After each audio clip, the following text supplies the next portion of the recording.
Elif Lam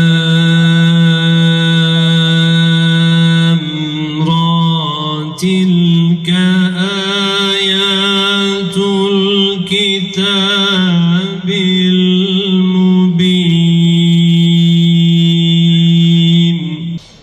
İnna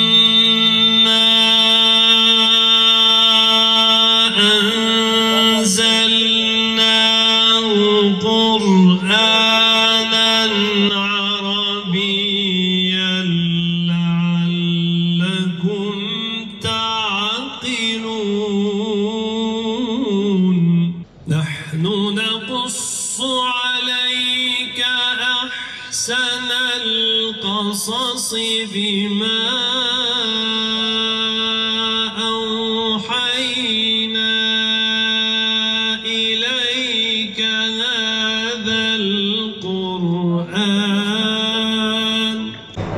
إن الشيطان للإنسان عدو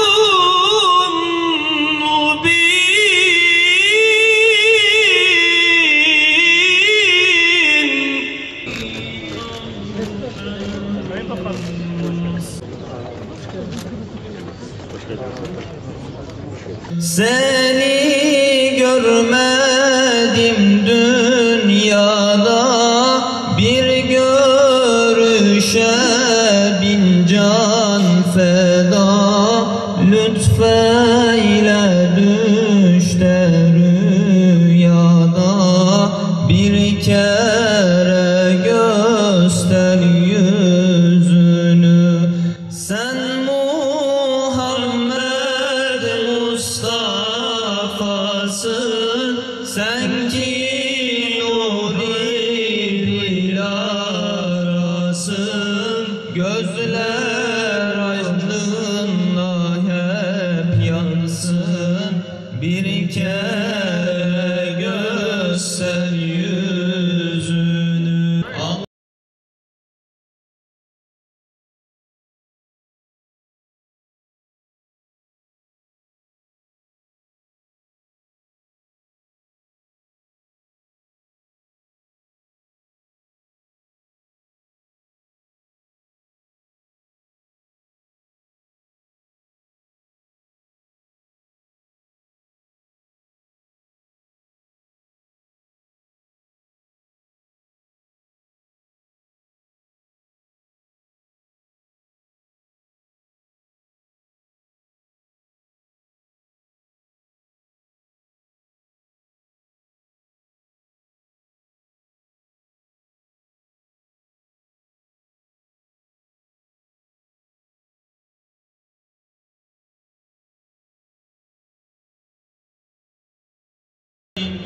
İstanbul'dan geliyoruz. Bu ışık hadisesi için geldik. Burada tabii ki çok güzel bir duygu yaşadık. Mürit-mürşit ilişkisinin zirveye taşındığı bir olay. Malum Fakirullah Hazretleri'nin talebesi İbrahim Hakkı Hazretleri mürşidine olan muhabbetinden dolayı böyle bir şeyi gerçekleştirmiş. Gerçekten Rabbim bizleri onlardan razı eylesin inşallah.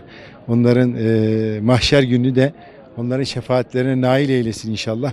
Rabbim böyle bir şey bize lütfetti. Bunun için de Rabbimize şükürler olsun. Buradaki cereyan eden olay hepimizin yani böyle iliklerine kadar işlemeli. Bunu kuşaktan kuşağa bir şekilde aktarmalıyız. Yani buradaki hocasının ilmine olan muhabbetiyle kaynaklanan bir şey. Gerçekten ders kitaplarını da geçmesi gereken çok özel bir şey. İstanbul'dan geliyorum. İstanbul'da kurmuş olduğumuz Siirt Dernekler Federasyonu Başkan Vekiliyim. Burada bulunmaktan son derece memnunuz. Burayı organize eden belediye başkanımıza ve ekibine çok teşekkür ediyoruz.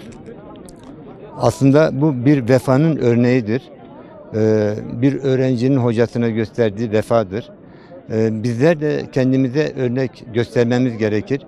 Ülkemize bu tür alimlerin yetişmesi örnek olmalı bizim toplumumuza. Biz de bu vefakarlığı üstadlarımıza, alimlerimize, öğretmenlerimize, babalarımıza, annelerimize göstermemiz gerekir. Geleceğimize, topluma örnek bir davranıştır bu. Bu davranışı geleceğe taşımak lazım aslında. Kürdüyle, Arabıyla kardeşlik içerisinde birlik ve beraberliği temsil etmek için buradayız. Bu sabahın seher vaktinde burada olmanın verdiği heyecanı seyrettik. Öğrencisinin üstadına verdiği heyecanı hissettim. İlçe Tarım ve Orman Müdürlüğü'nde çalışıyorum. Veteriner hekimim. Aksaray'dan geldim buraya. 4 yıldır buradayım. Her sene 23 Eylül'de bu güneş hadisesini izliyoruz. Ve tabii ayrı bir duygu hissediyoruz. Yani mesela burada şunu da anlamak gerekiyor. Hani bir söz vardır, bana bir harf öğretenin 40 yıl kölesi olurum. Biz buradan ilmin önemini anlıyoruz ancak bize bir harf öğretene 40 yıl köle olacak kadar da ona hürmet etmemiz gerektiğini de görüyoruz. Bu hadise bize bir harf öğretenlere nasıl hürmet etmemiz gerektiğini de gösteriyor.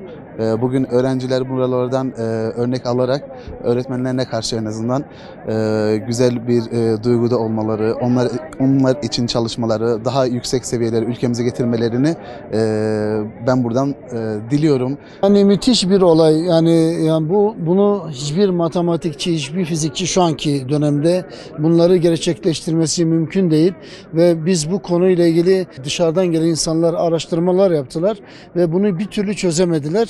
Şükürler olsun böyle ilahi durumlarda İbrahim Hakkı Hazretleri, İsmail Hakkı Hazretleri gibi değerlerimiz bu konuda gerçekten de ön ayak oldular. Bizlere güzel yollar gösterdiler. Rabbim geleceklerimizi, gençlerimizi bu yoldan ayırmasın diyorum.